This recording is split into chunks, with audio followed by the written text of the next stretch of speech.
Quando sua melhor amiga decidiu que era sua inimiga? Quando foi que sua melhor amiga decidiu que era sua inimiga? Fui retirado da sala de aula pelo diretor, que pediu para falar comigo em particular. Ele disse que era uma reunião urgente e que se eu me recusasse, seria expulso imediatamente. Na hora, eu soube que aquilo tinha a ver com Britney. Ela e eu éramos inseparáveis há 16 anos, e no mês passado ela engravidou. Os pais dela surtaram quando descobriram. Queriam que ela fizesse um aborto e a ameaçaram de expulsá-la de casa se mantivesse o bebê. Então, Britney foi morar com a avó. Eu passava todos os dias depois da escola com ela, pesquisando nomes de bebês em sites e ajudando no que fosse possível. Mas algo estranho aconteceu no almoço, no dia anterior ao diretor me chamar. Nossa amiga Tânia me puxou de lado e sussurrou que alguém deveria empurrar Britney escada abaixo para que ela perdesse o bebê. Ela disse que isso resolveria todos os problemas de Britney e que os pais dela a aceitariam de volta. Eu respondi a Tânia: você não é o Dr. Duon. E aquilo era a coisa mais doentia que já tinha ouvido.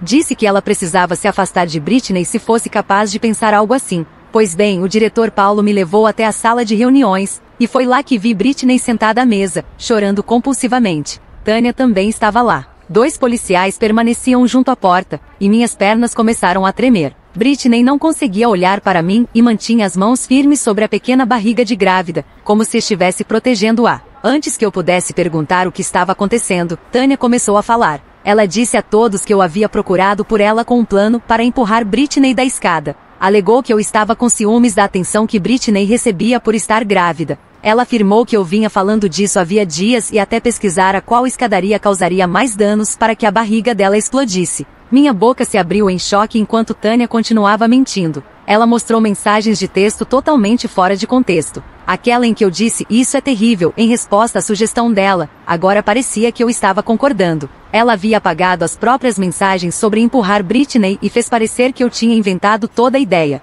De repente, Britney explodiu e começou a bater em Tânia com o caderno. Ela gritava que Tânia era uma mentirosa e estava tentando machucar seu bebê. Os policiais tiveram que separá-las enquanto o diretor Paulo tentava restaurar a ordem. Tânia deixou as lágrimas rolarem pelo rosto, fingindo estar traumatizada por ter denunciado os supostos planos violentos de uma amiga. Eu tentava explicar o que de fato acontecerá, mas ninguém me deixava falar. Cada vez que abria a boca, o diretor Paulo erguia a mão e dizia que era preciso esperar meus pais. Eu olhava insistentemente para Britney, na esperança de que ela dissesse a verdade, mas ela estava hiperventilando e não conseguia recuperar o fôlego. A enfermeira da escola precisou verificar sua pressão. Até que não aguentei mais e me levantei para falar. Contei sobre a sugestão de Tânia no almoço e como eu havia defendido Britney. Expliquei que Tânia só podia estar com inveja ou enlouquecida para inventar aquelas mentiras. Supliquei a Britney que se lembrasse de todos os nossos anos de amizade e dissesse que eu jamais faria mal a ela ou ao bebê.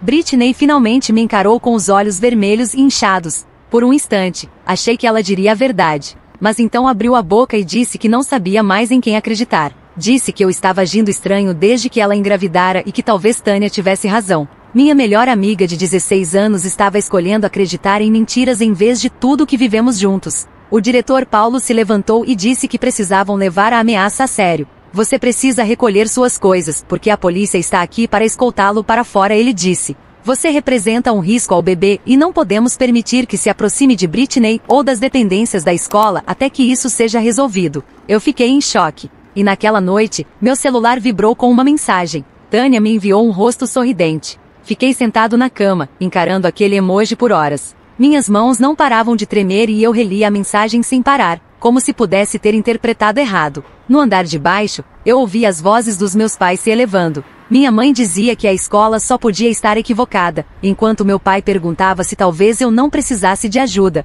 A palavra ajuda fez meu estômago revirar, porque eu sabia o que ele queria dizer. Ele achava que talvez eu realmente tivesse planejado machucar Britney e o bebê dela. Pressionei as palmas contra os olhos tentando bloquear tudo, mas as imagens da sala de reuniões voltavam à minha mente sem parar. O rosto de Britney quando disse que não sabia mais em quem acreditar. O olhar do diretor Paulo, como se eu fosse perigoso. Aqueles policiais parados na porta, prontos para me agarrar caso eu tentasse algo. Meu celular voltou a acender com outra notificação, mas não tive coragem de olhar. Então ouvi passos na escada, e minha mãe abriu a porta sem bater. Sentou-se na beira da cama e não disse nada de imediato. Seu rosto parecia cansado e preocupado, mas não zangado. Pediu que eu contasse tudo desde o início. Comecei pelo almoço do dia anterior, quando Tânia me puxou de lado e sussurrou sobre empurrar Britney da escada. Os olhos da minha mãe se arregalaram quando expliquei que Tânia dissera que isso resolveria todos os problemas de Britney e faria com que os pais dela a aceitassem de volta. Contei que respondi dizendo que aquilo era a coisa mais perturbadora que já tinha ouvido. Quando mostrei para minha mãe a mensagem de carinha sorridente, sua expressão mudou completamente. Ela pegou meu celular e fez uma captura de tela. Depois disse que precisávamos documentar tudo imediatamente, enquanto ainda estava fresco na memória. Na manhã seguinte, acordei com meu celular explodindo de notificações. As capturas da versão de Tânia se espalhavam em todos os grupos de conversa em que eu estava. Pessoas da escola primária me chamavam de monstro. Alguém disse que eu deveria estar preso. Outra pessoa publicou que sempre soube que havia algo de errado comigo. Desliguei o celular, mas sabia que os estragos já se espalhavam por todo lado. Meu pai chegou mais cedo do trabalho carregando um envelope grosso da escola. Seu rosto estava pálido quando me entregou. A carta dizia que eu estava sob afastamento emergencial até a audiência disciplinar. Listava consequências possíveis, incluindo expulsão permanente e acusações criminais por ameaçar uma estudante grávida. Meu estômago despencou ao ler que a audiência não seria antes de 2 semanas. 2 semanas com todos acreditando que eu queria ferir o bebê da minha melhor amiga. Minha mãe me fez sentar à mesa da cozinha com um caderno e anotar cada detalhe que lembrava do almoço com Tânia. Escrevi palavra por palavra, incluindo o momento em que ela olhou ao redor para se certificar de que ninguém escutava. Minha mãe me ajudou a verificar meu celular em busca das mensagens com Tânia. Mas algo estranho tinha acontecido. Todo o histórico de mensagens da última semana havia sumido. Restaram apenas aquelas que Tânia mostrará na escola, em que eu dizia, isso é terrível, sem nenhum contexto.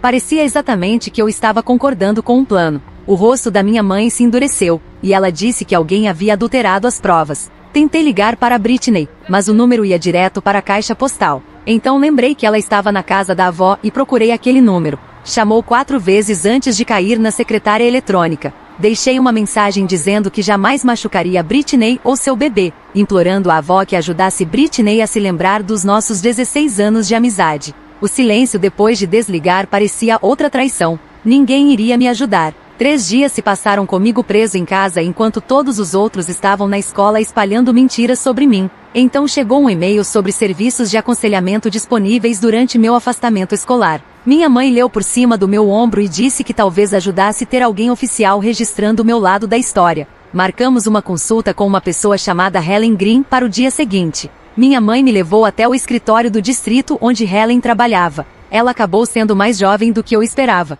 Talvez no fim dos 20, com cabelos cacheados e olhos bondosos. Ela realmente me ouviu sem interromper enquanto eu contava tudo. Ela me ajudou a organizar meus pensamentos em uma linha do tempo clara e sugeriu maneiras de lidar com a ansiedade que vinha me mantendo acordado todas as noites. Também mencionou que preservar provas seria crucial para minha audiência e perguntou se eu tinha algum indício do que realmente aconteceu. Mostrei a ela a mensagem com o rosto sorridente e ela fez cópias de tudo. Enquanto isso, na escola, de acordo com mensagens de pessoas que ainda falavam comigo, Tânia estava interpretando o papel de heroína traumatizada que salvara o bebê de Britney. Ela postava vídeos chorando nas redes sociais sobre como tinha sido difícil denunciar uma amiga, mas que precisava proteger o inocente. Cada postagem recebia centenas de curtidas e comentários chamando-a de corajosa. As pessoas compartilhavam suas postagens com mensagens sobre se posicionar contra a violência. Cada notificação me fazia sentir mais desesperançado sobre alguém acreditar na verdade. Então algo inesperado aconteceu.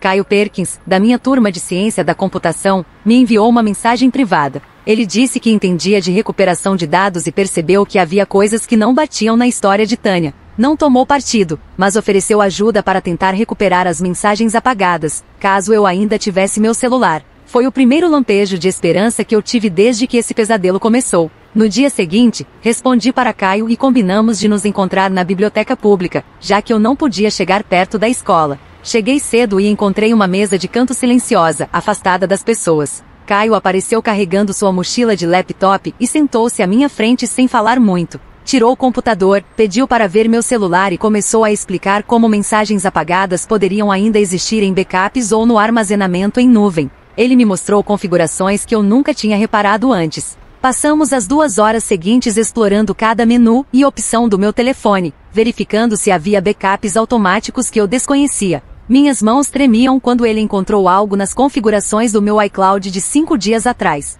O backup começou a restaurar, e eu observava a barra de progresso avançar lentamente enquanto meu estômago se contorcia em nós. Quando terminou, Caio me ajudou a acessar as mensagens restauradas e lá estava. Uma conversa parcial com Tânia onde ela claramente escrevia: alguém deveria empurrá-la escada abaixo. A mensagem não estava completa, mas mostrava que a ideia partirá dela, não de mim. Quase chorei ao ver uma prova real de que eu não estava louco nem mentindo. Caio fez capturas de tela de tudo com os carimbos de data e hora corretos, mostrando quando cada mensagem fora enviada. Ele também capturou os metadados, explicando que tribunais e escolas precisavam desses detalhes técnicos para confirmar a veracidade. Salvamos tudo em 3 lugares diferentes por segurança. Naquela noite, durante o jantar, meus pais começaram a discutir se precisávamos de um advogado. Minha mãe passou o dia ligando para vários, e os valores eram absurdos, milhares de dólares só para começar. Meu pai insistia que era apenas uma audiência escolar, não um tribunal de verdade, e que talvez não fosse necessário gastar tanto.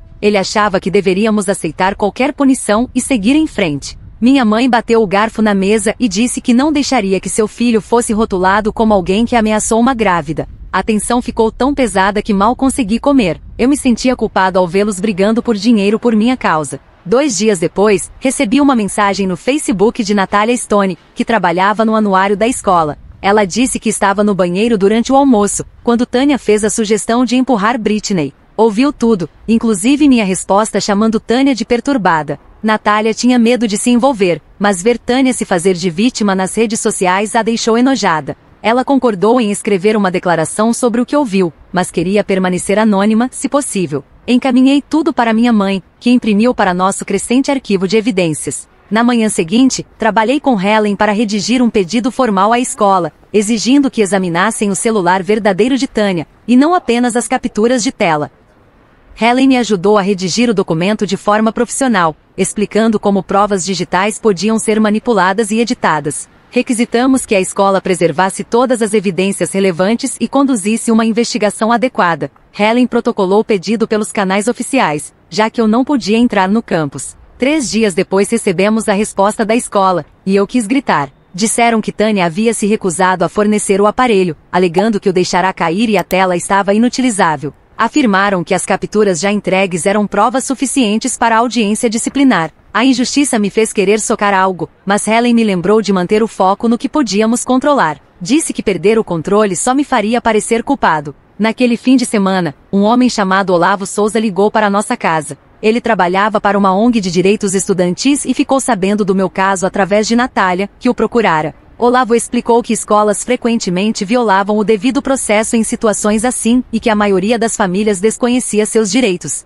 Ele ofereceu ajuda gratuita, já que era o propósito da sua organização. Finalmente tínhamos alguém que entendia o sistema e podia lutar da forma correta. Olavo veio à nossa casa no dia seguinte com uma pasta grossa de informações. Ajudou-nos a protocolar uma queixa formal sobre a forma como a escola estava lidando com as provas e requisitou procedimentos específicos para a audiência. Ele também exigiu que a escola fornecesse cópias de todas as evidências contra mim, algo que eles vinham se recusando a fazer. A escola enviou relutantemente as capturas de Tânia, e Olavo percebeu algo estranho imediatamente. Os metadados das imagens mostravam datas de criação inconsistentes, como se algumas tivessem sido feitas dias depois de Tânia alegar tê-las recebido. Ele registrou tudo e anexou a nossa queixa. Enquanto isso, começaram a circular rumores de que Britney havia sofrido um problema de saúde e quase perderá o bebê de tanto estresse. Eu queria desesperadamente ligar para ela ou visitá-la, mas sabia que qualquer contato violaria a ordem de afastamento e só pioraria a situação.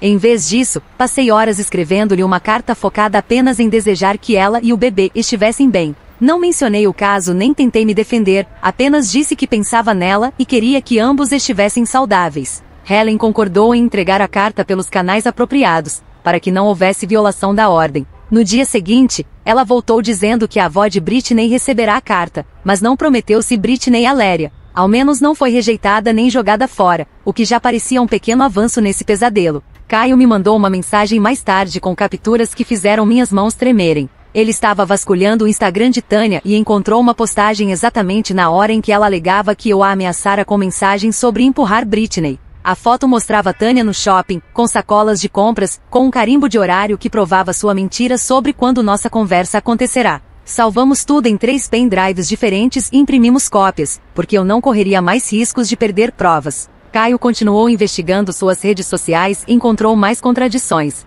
como uma publicação em que ela dizia estar no cinema no mesmo horário em que alegava que eu a assediava na biblioteca. Cada captura era adicionada ao nosso crescente dossiê, provando que sua linha do tempo era completamente fabricada. 2 dias depois, a escola finalmente enviou a notificação oficial da audiência, e meu estômago afundou ao ver a data. Marcaram para segunda-feira de manhã, o que nos dava apenas o fim de semana para nos prepararmos. Olavo veio naquela noite e ensaiou perguntas comigo por 3 horas seguidas. Ele perguntava algo, eu respondia, e então ele explicava como dizer de forma melhor, sem parecer emocional ou defensivo. Minha mãe vasculhou meu guarda-roupa em busca de roupas adequadas, enquanto meu pai, sentado à mesa da cozinha, finalmente disse que estava orgulhoso da forma como eu estava lidando com tudo. A mudança de atitude dele me fez lacrimejar, mas eu não podia me permitir desmoronar agora. Natália apareceu no sábado de manhã com uma cópia do manual do aluno, destacada e cheia de marcadores. Ela encontrou a política exata que afirmava que em casos disciplinares envolvendo provas digitais, ambas as partes tinham que fornecer acesso igual a seus dispositivos para verificação. O fato de Tânia ter se recusado a entregar o celular enquanto eu entreguei o meu imediatamente foi uma violação direta da política da escola. Olavo fez anotações de tudo que Natália encontrou e acrescentou aos nossos argumentos formais para a audiência. Ele disse que isso poderia ser a chave para mostrar que a escola não estava seguindo suas próprias regras. Naquela tarde, Helen ligou com uma mensagem da avó de Britney que me fez me sentar pesadamente na cama. Ela queria que eu soubesse que Britney estava confusa e assustada, mas fisicamente bem, com o bebê ainda saudável. Mais importante, mencionou que Britney vinha fazendo perguntas sobre as provas e se a história de Tânia realmente fazia sentido. Não era muito, mas ouvir que Britney talvez estivesse começando a duvidar das mentiras me deu a primeira esperança real que eu sentirá em semanas. No dia seguinte, tudo piorou quando Olavo me encaminhou novas capturas de tela que Tânia havia enviado à escola. Agora ela afirmava que eu a estava assediando por meio de contas falsas em redes sociais, incluindo mensagens supostamente minhas ameaçando-a por ter contado a verdade. Mas ela cometeu um erro enorme, porque uma das mensagens fazia referência a algo que aconteceu depois de a escola ter recolhido meu celular e laptop. Olavo imediatamente documentou como era impossível que eu tivesse enviado aquela mensagem sem acesso a nenhum dispositivo. Ele chamou isso de uma prova fatal, que mostrava claramente que ela estava fabricando evidências. Na quinta-feira à tarde, Olavo recebeu uma ligação que mudou tudo. 2 alunos haviam entrado em contato com a administração preocupados com o comportamento anterior de Tânia em outras situações. Aparentemente, ela já havia feito falsas acusações contra outras pessoas, embora nunca algo tão grave ou envolvendo uma gravidez. Uma garota contou que Tânia a acusou de roubar dinheiro de seu armário, até que as câmeras de segurança provaram que Tânia nunca tinha colocado dinheiro lá. O diretor concordou em considerar esse padrão de comportamento como relevante para o meu caso. Caio passou o fim de semana inteiro no computador preparando uma apresentação que explicaria as provas técnicas de forma clara para pessoas que não entendiam de tecnologia. Ele criou gráficos mostrando como funcionavam os metadados e montou cronogramas visuais provando quando as capturas de tela de Tânia realmente foram criadas em comparação ao momento em que ela afirmava ter recebido as mensagens. Ele coloriu tudo e deixou tão simples que qualquer pessoa poderia acompanhar. Ver o quanto ele trabalhava duro para ajudar alguém que mal conhecia me fez perceber quantas pessoas realmente acreditavam na minha inocência. Na noite de domingo, eu não consegui dormir pensando em encarar todos na audiência. Minha mente corria por cenários de pior caso, em que ninguém acreditava em nossas provas ou em que Tânia inventava novas mentiras. Mamãe entrou no meu quarto às 2 da manhã e me encontrou andando de um lado para o outro. Ela se sentou na minha cama e me contou sobre a própria experiência na faculdade, quando um professor a acusou de plagiar um trabalho. Ela teve que comparecer diante de uma junta acadêmica e provar que havia escrito tudo, mostrando suas anotações de pesquisa e rascunhos. A forma como ela lutou e venceu me deu força para enfrentar a segunda-feira. Ela ficou comigo até o sol nascer, apenas conversando sobre coisas aleatórias para tirar meu foco da audiência. Na manhã de segunda-feira, meu corpo inteiro parecia vibrar de nervosismo enquanto entrávamos no prédio da escola pela primeira vez em semanas. A sala de conferências onde esse pesadelo havia começado estava exatamente igual, com a mesa comprida e as cadeiras desconfortáveis. O diretor Paulo já estava lá junto com 2 vice-diretores que eu reconhecia e uma mulher de terno que, segundo Owen, era do escritório distrital. Tânia estava do outro lado, com os pais cochichando para ela enquanto ela fixava o olhar na mesa. Ela não me olhava de jeito nenhum, o que Olavo disse ser um bom sinal, porque pessoas culpadas evitam contato visual. Nós nos sentamos, e Olavo organizou todas as pastas de provas à sua frente, enquanto Caio preparava seu laptop para a apresentação. O painel começou lendo as acusações formais contra mim e perguntando se eu compreendia a gravidade das alegações. Olavo respondeu por mim, explicando que entendíamos perfeitamente e estávamos preparados para mostrar como essas acusações eram fabricadas. Ele mostrou primeiro a mensagem recuperada, revelando Tânia sugerindo que alguém empurrasse Britney escada abaixo. O painel passou o documento de mão em mão, examinando o carimbo de data e os metadados, enquanto a mãe de Tânia tentou interromper, mas a representante distrital pediu que esperasse sua vez. Caio explicou em termos simples como havia recuperado a mensagem deletada e exibiu sua linha do tempo provando quando cada captura de tela realmente foi criada. Os vice-diretores fizeram perguntas técnicas que Caio respondeu com calma, sem se exaltar ou ficar na defensiva. Os pais de Tânia começaram a se mostrar desconfortáveis quando Caio mostrou como os posts no Instagram da filha contradiziam sua versão. O pai dela esfregava o rosto sem parar, enquanto a mãe apertava tanto a bolsa que os nós dos dedos ficaram brancos. A representante distrital virou-se para Tânia e pediu que ela explicasse os problemas de metadados que Caio havia mostrado. O rosto de Tânia ficou vermelho e ela começou a falar rápido, dizendo que não entendia nada de coisas de computador, mas que sabia quais mensagens tinha recebido. A mãe dela tentou interferir, mas a representante distrital ergueu a mão e disse que Tânia precisava responder sozinha. Ela olhava para os pais e de volta ao painel, tentando justificar por que os horários não batiam com os momentos que ela alegava. Disse que talvez o relógio do celular estivesse errado ou que as capturas tinham se desconfigurado, mas não apresentou respostas reais que fizessem sentido. Quanto mais falava, mais confusa soava, até que finalmente parou e ficou encarando a mesa. O diretor Paulo pegou um papel e começou a ler em voz alta a declaração anônima sobre o que aconteceu no almoço daquele dia. A testemunha descrevia exatamente o que Tânia havia dito sobre empurrar Britney da escada e como eu a havia repreendido, dizendo que aquilo era errado e que ela devia ficar longe de Britney. A cabeça de Tânia se ergueu de repente e ela disse que a pessoa devia ter ouvido errado ou entendido mal a conversa. O vice-diretor pediu então que ela explicasse o que realmente foi dito, se a testemunha estava equivocada. Tânia abriu a boca, depois fechou, e olhou para os pais em busca de ajuda, mas eles apenas permaneciam abatidos. Ela balbuciou algo sobre ter discutido a situação de Britney de forma geral, mas não conseguiu explicar por que alguém teria entendido que ela sugeriu empurrá-la. O pai colocou a cabeça entre as mãos e não levantou mais o olhar durante o restante da reunião. O painel então trouxe à tona a mensagem de carinha sorridente que Tânia me enviou logo após eu ter sido escoltado pela polícia. Eles queriam saber por que ela teria mandado aquilo depois de uma situação tão séria. A voz de Tânia subiu de tom ao afirmar que a mensagem era destinada a outra pessoa e que ela havia me enviado por engano. Quando perguntaram para quem deveria ter ido, ela não conseguiu dar um nome e disse que não se lembrava. A representante distrital destacou quão cruel parecia mandar aquele emoji para alguém removido da escola por algo que não fez. Todos ficaram em silêncio por um minuto, e eu vi a mãe de Tânia finalmente compreender o que a filha havia feito. O diretor Paulo pigarreou e disse que tinham mais uma declaração a ler, dessa vez de Britney. Meu coração acelerou enquanto ele lia as palavras de Britney, pedindo desculpas por não ter me defendido quando tudo começou. Ela escreveu que estava assustada e confusa e não sabia o que pensar, mas que sabia que eu sempre a apoiara durante a gravidez e nunca demonstrara ciúme ou raiva. Disse que eu era a única pessoa, além da avó dela, que realmente ajudava a se preparar para o bebê, e pediu para que a ordem de não contato fosse suspensa para que pudéssemos conversar. Ouvir Britney finalmente dizer a verdade me encheu os olhos d'água,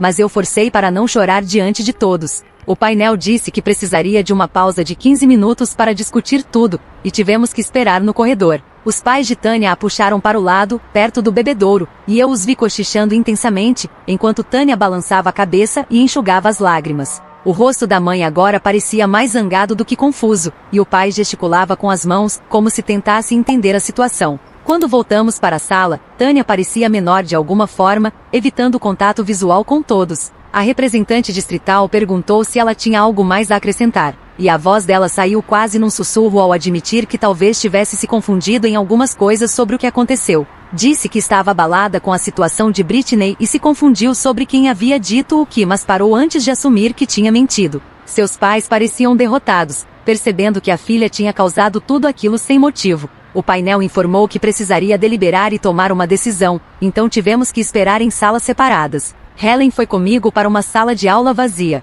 onde eu andava de um lado para o outro enquanto minha mente não parava de imaginar todas as piores coisas que poderiam acontecer. Ela continuava dizendo que tínhamos apresentado provas fortes e que a banca parecia entender o que realmente havia acontecido. Mas eu não conseguia parar de me preocupar que eles talvez não acreditassem em nós. Olavo ficou com meus pais, revisando suas anotações e se preparando para qualquer decisão que viesse a seguir. Depois do que pareceu uma eternidade, mas foi na verdade cerca de 1 hora, fomos chamados de volta à sala de conferências. O diretor Paulo se levantou e disse que após revisar todas as provas, concluíram que não havia evidências suficientes para sustentar as acusações de ameaça contra mim. Minha suspensão de emergência foi suspensa imediatamente, embora recomendassem que eu fizesse um período de resfriamento de 2 semanas antes de retornar à escola.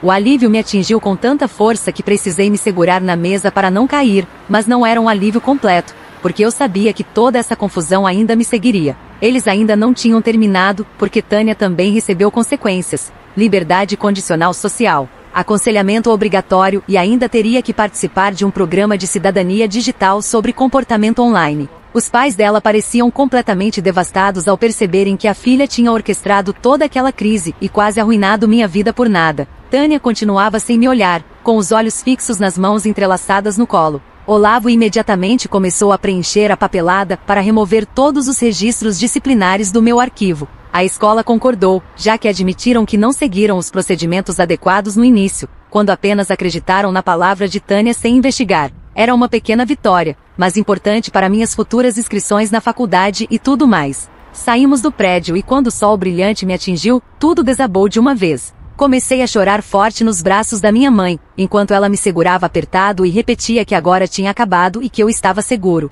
Meu pai ficou por perto, conversando com Olavo sobre os próximos passos e como garantir que tudo ficasse devidamente documentado. O peso das últimas semanas desabou sobre mim, mas pelo menos eu tinha sido inocentado, as pessoas acreditaram em mim e eu poderia voltar à escola, eventualmente. Naquela noite, meu telefone tocou enquanto eu estava deitado na cama olhando para o teto. No identificador de chamadas, aparecia o número da avó de Britney, e meu estômago se contorceu. Atendi, e a voz suave dela disse que Britney queria me ver quando eu me sentisse pronto. Minha garganta apertou, e eu segurei o celular com mais força. A dor de Britney não ter acreditado em mim no início ainda queimava no meu peito. Eu disse à avó dela que precisava de alguns dias para pensar em tudo, mas que ainda me importava com as duas. Ela respondeu que entendia e desligou em silêncio. Logo depois, meu celular vibrou com uma mensagem de Caio dizendo que estava orgulhoso de como eu tinha lidado com a audiência. Ele se ofereceu para me ajudar a recuperar todo o conteúdo de ciência da computação que eu havia perdido durante a suspensão.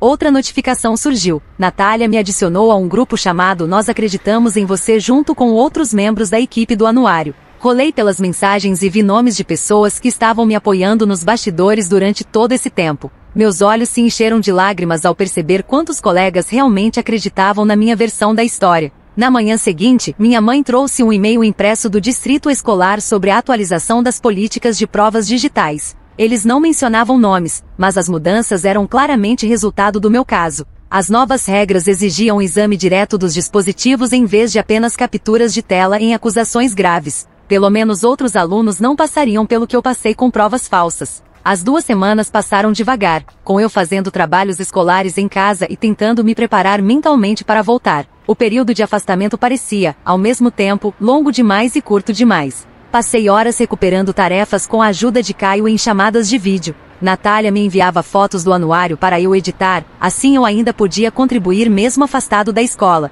Finalmente, o dia de retornar chegou, e minhas mãos tremiam enquanto minha mãe me levava até a entrada. Passar por aquelas portas parecia entrar em um mundo totalmente diferente daquele que eu tinha deixado. Alguns colegas vieram imediatamente pedir desculpas por terem acreditado nas mentiras de Tânia sem questionar. Outros viraram o rosto, fingindo não me ver no corredor. Alguns agiram completamente normal, como se nada tivesse acontecido, o que de todos, foi o mais estranho. A melhor notícia veio quando alguém comentou que Tânia havia se transferido para uma escola particular do outro lado da cidade. Não precisar ver o rosto dela tornava tudo muito mais fácil de lidar. Na primeira aula, o professor me deu boas-vindas de volta sem fazer muito alarde. No almoço sentei sozinho no início, até que Caio e Natália vieram com suas bandejas. Conversamos sobre coisas normais, como provas e planos para o fim de semana, em vez do drama. Indo para a próxima aula, precisei passar pela escadaria perto do laboratório de ciências. Foi ali que Tânia disse que eu tinha planejado empurrar Britney escada abaixo.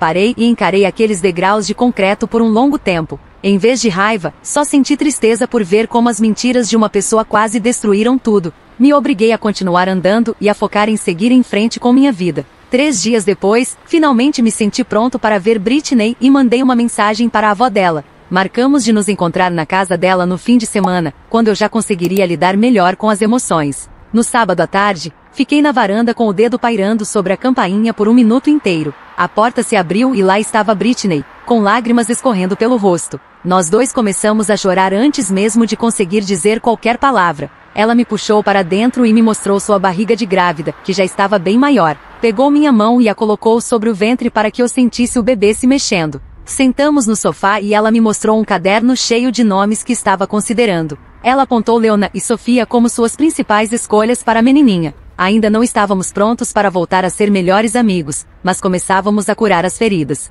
3 semanas se passaram, e eu já tinha me adaptado à nova rotina na escola com meu grupo de amigos ampliado. Uma carta chegou em casa com o nome de Tânia no remetente. Minha mãe quis jogar fora, mas Olavo disse que eu deveria ler por proteção legal. Dentro havia um pedido de desculpas digitado, exigido pelo programa de aconselhamento dela. As palavras pareciam vazias e forçadas, como se estivesse apenas cumprindo uma obrigação. Ela escreveu que lamentava o mal-entendido, mas nunca admitiu ter mentido de propósito. Olavo disse para eu responder formalmente por escrito, aceitando o pedido, para me proteger caso ela tentasse algo de novo. Escrevi uma resposta breve dizendo que recebia o pedido de desculpas e não queria mais nenhum contato entre nós. Natália me convidou a integrar oficialmente a equipe do anuário, já que eu tinha ajudado durante a suspensão. Começamos a trabalhar em uma matéria especial sobre os direitos dos alunos e o que fazer em caso de falsas acusações. A administração claramente não gostou da ideia, mas não podia nos impedir de informar os outros estudantes. Entrevistamos Olavo sobre o devido processo e incluímos informações sobre preservação de provas e como conseguir apoio. O artigo sairia na próxima edição para ajudar a proteger futuros alunos de situações parecidas. Hailey começou a almoçar com nosso grupo, que agora incluía Caio, Natália e alguns outros. Nossa amizade parecia diferente, com mais limites, mas talvez também com mais sinceridade. Ela contou que o bebê era definitivamente uma menina e perguntou se eu ajudaria a organizar o chá de bebê. Eu disse que sim, mas já sabia que as coisas nunca seriam exatamente como antes entre nós. Meus pais finalmente pararam de me vigiar a cada hora perguntando se eu estava bem. Disseram que estavam orgulhosos de como eu tinha lutado por mim mesmo em meio a tudo. Meu pai até fez uma piada sobre eu me tornar advogado depois de ver como me saí na audiência. A vida foi lentamente voltando a algo quase normal, mesmo que tudo tivesse mudado. A experiência me ensinou a documentar tudo e a lutar pela verdade, mesmo quando ninguém acredita em você. Mais importante, aprendi que os verdadeiros amigos acabam enxergando através das mentiras, se você não desistir. O pesadelo tinha acabado, e eu finalmente podia respirar de novo sem aquele peso no peito. 2 semanas depois, o diretor Paulo ligou para meus pais pedindo uma reunião sobre novas políticas da escola. Sentamos em seu escritório enquanto ele explicava que o distrito estava obrigando todos os administradores a fazer treinamentos sobre provas digitais e falsas acusações. Ele olhou diretamente para mim e disse que deveria ter investigado melhor antes de tomar uma atitude tão drástica. O pedido de desculpas pareceu estranho depois de tudo, mas minha mãe apertou minha mão debaixo da mesa. Ele nos mostrou os novos protocolos que criaram, exigindo exame real dos dispositivos e múltiplos depoimentos de testemunhas antes de qualquer afastamento emergencial. Os materiais de treinamento até usavam meu caso como exemplo do que não fazer, embora sem citar meu nome. 6 semanas se passaram e eu já tinha recuperado todo o conteúdo perdido com a ajuda de Caio e Natália. Minhas notas voltaram ao normal e as crises de pânico que costumavam me atingir nos corredores praticamente desapareceram. Helen ainda conversava comigo toda semana, mas nossas sessões ficaram mais curtas, já que eu não precisava de tanta ajuda. Aprendi a reconhecer meus próprios sinais e maneiras de me acalmar quando as coisas ficavam pesadas. Os exercícios de respiração que ela me ensinou realmente funcionavam, e eu os usava antes de cada prova. Numa terça-feira de manhã, o celular da minha mãe tocou às 5 horas. Era a avó de Britney. Britney estava em trabalho de parto, 2 meses antes do previsto, e queria que eu estivesse no hospital. Vesti qualquer roupa e minha mãe me levou até lá enquanto eu mandava mensagens para todos avisando que o bebê estava chegando. A ala de maternidade cheirava a produtos de limpeza, e encontramos o quarto onde Britney se agarrava às grades da cama durante as contrações. A avó dela deu um passo para trás para que eu pudesse segurar a mão de Britney. Ela apertou tão forte que achei que meus dedos fossem quebrar. Britney gritou durante outra contração, e eu enxuguei sua testa com um pano frio. Após 3 horas de esforço, sua filha nasceu com pouco menos de 2 quilogramas, chorando alto o bastante para encher todo o quarto. Nós dois começamos a chorar quando a enfermeira colocou a bebê minúscula no peito de Britney. Ela era perfeita, com 10 dedos das mãos e 10 dos pés, embora precisasse ficar na UTI neonatal por algumas semanas. No fim do ano letivo, houve uma cerimônia de premiação no ginásio. Eu estava sentado com meus pais sem esperar nada, até chamarem meu nome para receber o prêmio de Cidadania Digital e Defesa Estudantil. Ao caminhar até o palco, minhas pernas tremiam como naquele primeiro dia no escritório do diretor Paulo, mas agora, por motivos totalmente diferentes. Britney estava na primeira fila, segurando sua bebê, que finalmente tinha recebido alta do hospital. Meus pais tiravam fotos, e Caio e Natália aplaudiam das arquibancadas. O diretor me entregou a placa, e eu consegui dizer obrigado sem que minha voz falhasse. Depois da cerimônia, Britney me encontrou do lado de fora e disse que havia chamado a filha de Sarah. Ela explicou que foi porque eu lhe dei esperança quando todo mundo a julgou por ter engravidado aos 16 anos. Conversamos sobre começar a faculdade comunitária juntos no outono, com sua avó cuidando de Sarah durante as aulas. Nossa amizade parecia mais forte agora, depois de atravessar o inferno e sobreviver ao outro lado. Naquele verão, Olavo me ligou sobre uma vaga de conselheiro de pares em sua ONG para estudantes vítimas de falsas acusações. Ele disse que minha experiência poderia ajudar outros a enfrentar o mesmo pesadelo de não serem acreditados. Aceitei imediatamente, lembrando de como me senti sozinho durante aquelas semanas de suspensão. O treinamento começou no mês seguinte, e conheci outros jovens que haviam passado por situações parecidas. Compartilhamos nossas histórias e aprendemos a apoiar as pessoas sem dar aconselhamento jurídico. Meu primeiro caso foi uma garota acusada de cola numa prova. Ajudei-a a documentar tudo e encontrar um defensor. Olhando para trás, percebi o quanto aprendi sobre como me proteger. É preciso registrar cada conversa e guardar cada mensagem, mesmo que pareça inútil na hora. Defender a verdade importa, mesmo quando ninguém acredita em você no começo, porque os verdadeiros amigos acabam enxergando através das mentiras. Toda a experiência me deixou mais forte do que eu jamais imaginei ser. Hoje minha vida realmente parece boa, com amigos que ficaram ao meu lado quando mais importava. Britney e eu passamos tempo com Sarah quase todos os dias, e ela já sorri para nós. Meu trabalho na ONG me dá propósito, ajudando jovens que se sentem tão perdidos quanto eu me senti. Às vezes, as piores coisas que acontecem com você acabam ensinando as lições mais importantes sobre quem você realmente é. Obrigado por me deixar questionar as coisas junto com você. Foi uma jornada e tanto, só vagando lado a lado. Até a próxima, se cuidem por aí. E não esquece de curtir o vídeo, isso ajuda mais do que você imagina.